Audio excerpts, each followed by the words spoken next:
Welcome back to another episode of the Brown Sugar Cafe podcast, the place where poetry meets conversation.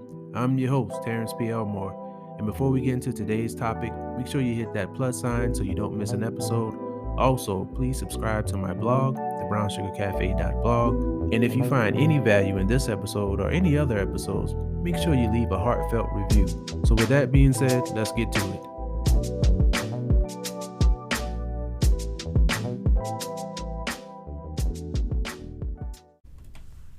What's up, everybody? We're back. Season 4 is underway. This is the premiere episode. Before I get into the topic, I just want to talk about what all has been going on with me since Season 3. I participated in the inaugural Soda City Poetry Festival put on by Columbia Poet Laureate Jennifer Bartell Boykin. At this poetry festival, I read from my latest book, Pain is Not Our Only Paintbrush, and I read the poem Familiar Fruit. Stay tuned, I'm going to read that poem later on in the show. I also participated in a centennial celebration for James Baldwin, another dope event that was put on by Curtis John, the Luminal Theater. 2-day event was really dope. Was able to check out a documentary. It's a documentary that's not very well known. I cannot think of the name of it right now, but it's a documentary that Harvard owns, and he was able to get a copy of that, so we were able to see that. Very, very cool documentary to see. If anybody who knows me knows I love documentaries. This event was an awesome event. I do have some footage from the event of myself and some of the other poets. I need to put it together and put it on my YouTube channel. But the Soda City Poetry Festival, so clips of that are on my YouTube channel. Unfortunately, I don't have clips of the other poets because I had my lapel mic connected to my camera, and with the microphone turned off, it didn't pick up the volume. So I only have the volume from when I read, unfortunately. And also I did a panel. I was a part of a panel that discussed the self-publishing process. So that's on there as well. So check that out and subscribe, turn on your notifications so you'll know when I post the footage from the Baldwin event. The Soda City Poetry Festival was the first event that I read the poem Familiar Fruit. I think this was the only time in any capacity that I've actually read that poem or shared it. If you're familiar with the show, I've talked about this before. If you're familiar with any of the podcasts that I've been a guest on, I've talked about this poem before. It's my modern day version. It's called Familiar Fruit. It's my modern day version of Strange Fruit. And because my book is called Pain is Not Our Only Paintbrush, I didn't want to incorporate anything that might not go with the flow. But in having a conversation with my wife and my mother, they said I should put it in there, start off the book that way, and go into the other poem. So that's what I did. So stay tuned to the end of the show. I will read Familiar Fruit, which is, like I said, my modern day version of Strange Fruit. What I did was I took Strange Fruit line by line and I wrote my own lines for the poem. So stay tuned for that. Also, I didn't have any book signings over the summer. I'm looking to pick that back up in the fall, so be on the lookout for that information. Got some really cool guests coming up this season. I have some return guests. Last season I was intentional about not having any return guests. I think I had one return guest, but this season I'm going to have some return guests and also some new guests. So if you have any ideas or any suggestions of anybody you'd like to be on the show, hey, hit me up, let me know. I also am going to incorporate more poetry. Previous seasons I've spotlighted different poets during National Poetry Month. Well, what I'm going to do this season is I'm going to have poets sprinkled out throughout the season, and then during National Poetry Month is time I'm going to dedicate to this book, Pain is Not Our Only Paintbrush. I'm going to take a look into it and read some poems for it, have some discussions for it. Don't really know all of what I'm going to do with it, but that would be my focus. Hopefully that doesn't change. Who knows? Maybe I'll have another book out by then. We'll see. But as of now, Pain is Not Our Only Paintbrush will be featured for National Poetry Month. But today, real quick, I just want to talk about just give yourself some grace and give people some grace around you. It's funny to me how oftentimes when we expect somebody to know a particular thing, that's the first thing that comes to our mind is they should know, but it's never that maybe they don't know. I know it's hard to believe, but in the age of information, it's a lot of things that people don't actually know, because with technology and information, people are actually, for lack of a better word, becoming lazy and dependent on these things. I have an episode coming out with Jamie Lane Wise, and we kind of talked about the dependency on technology and how the things that we're using should actually be tools and not replacements. So I think a lot of times we assume that people know a lot of things, and people generally don't.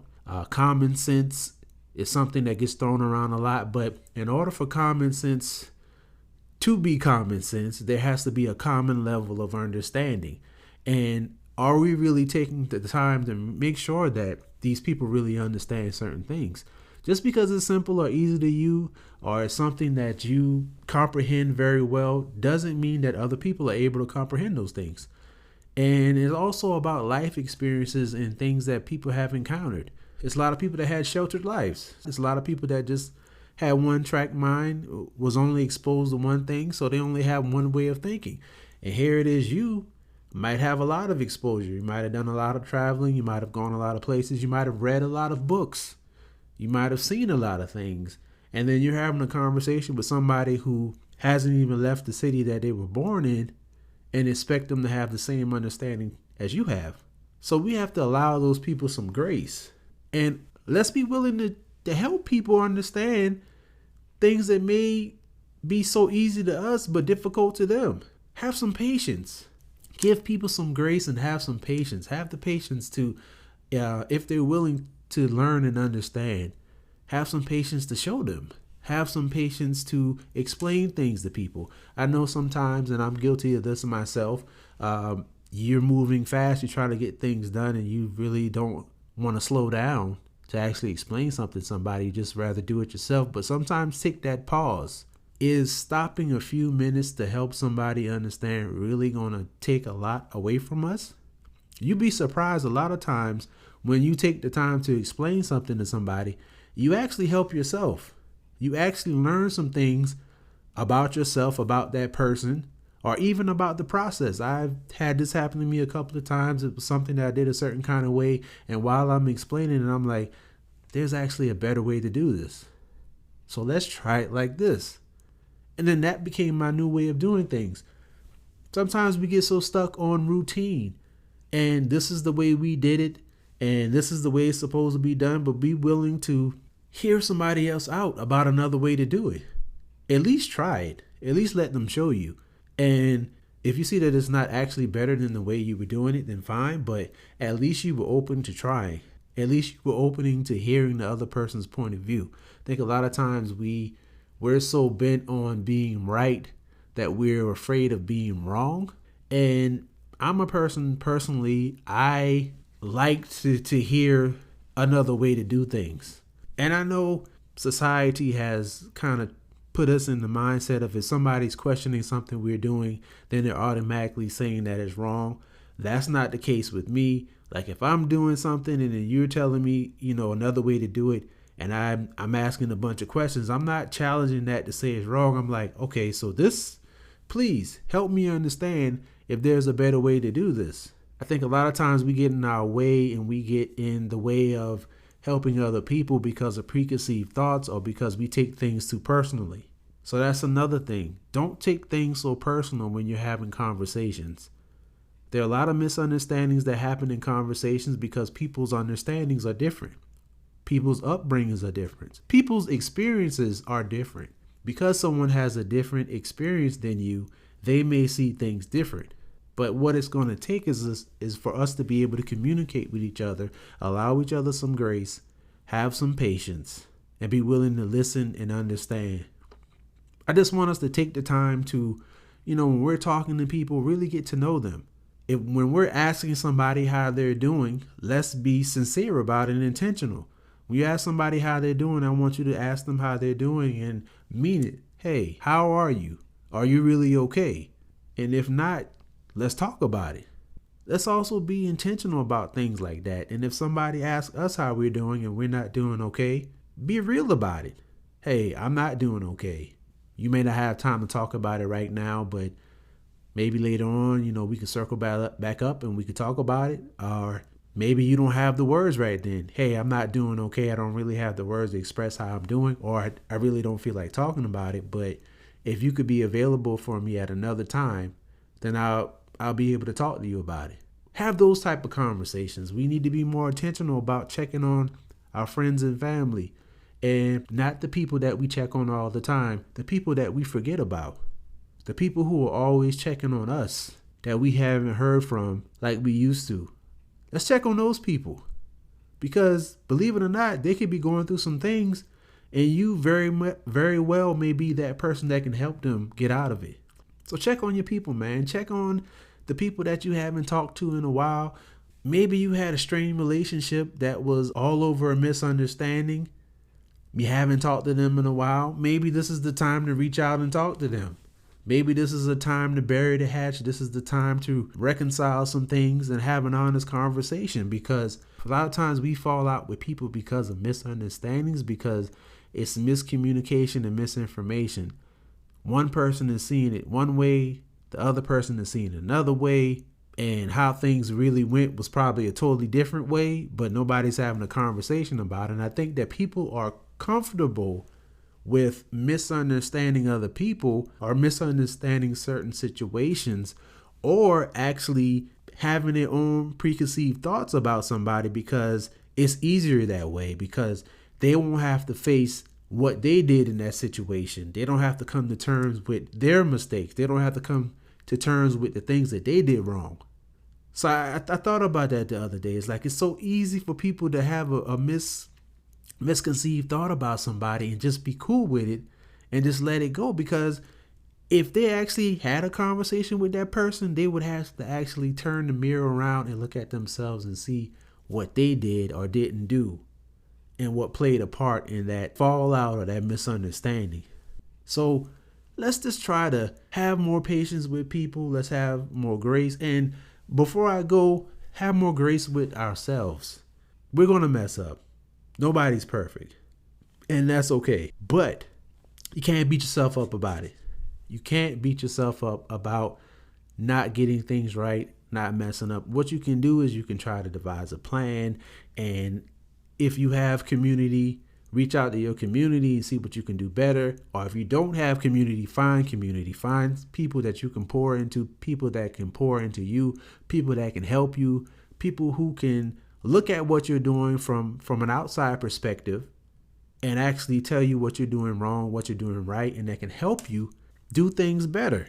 But don't beat yourself up so much to where you're willing to stay in the same place. The goal is to be better than we were the day before. So find some community, get around some people, get some information. The library is a cool place. Go to the library. You can check out books for free. If you don't have a library card, the possibilities are endless. YouTube, if you're looking for things, social media is people you can follow, is people you can hit up in the DM if you need some help with something, but don't be afraid to ask for help. And if someone's asking you for help, don't make them feel bad about asking you for help. Some people are struggling right now because the last time they asked somebody for help, they were made to feel bad about it. And they were embarrassed because they asked that person for help. But if you are able to be that person that people can turn to for help, or if you don't have the capacity to do that, then refer them to somebody that can. But I want us to just start looking out for each other more than we have. And, and if you had somebody that's been looking out for you, how about return that favor? Even if it's just a text message or a phone call, just something to let them know they matter. Before I get out of here, I'm going to read this poem, Familiar Fruit. It's probably a strange way to end this podcast after the message, but here we go. This is called Familiar Fruit. Strange fruits no longer hang in the popular trees. They become familiar fruits, harvested on the ground. The streets bear familiar fruit. Blood on the concrete and blood shed with ill repute. black bodies cut down like annual weeds. This familiar fruit streaming on the popular feeds. Liberty and justice for all. Accidentally shot even when you made the call. Facades of equality sweet and fresh. Then the sudden stench of another unarmed black death. Here's another fruit plucked too soon. Another peeled rind for the compost. Another fruit-bearing tree that won't reach its bloom. Leaves withered and branches lopped. Here's a familiar and spoiled crop. And that was Familiar Fruit. This is in my latest book, Paint is Not Our Only Paintbrush. You can go to my website, thebrownsugarcafe.blog, and order your signed copy. It's also available on Amazon, but don't get it from Amazon, get it from me. I'm excited about being back. Got a great season for you ahead. I want to thank you for your time. Make sure you subscribe. Make sure you download. Make sure you hit the notifications so that you know when I put out a new episode. Tell a friend. And as always, remember, keep pushing forward. Thank you for tuning in to another episode of the Brown Sugar Cafe podcast. Once again, I'm your host, Terrence P. Elmore, and this is the place where poetry meets conversation. Hit that follow button and turn on your notifications so you won't miss an episode. Check out my blog, thebrownsugarcafe.blog. Also connect with me on Instagram at thebrownsugarcafe. Hope you enjoyed this episode, and as always, remember, keep pushing forward.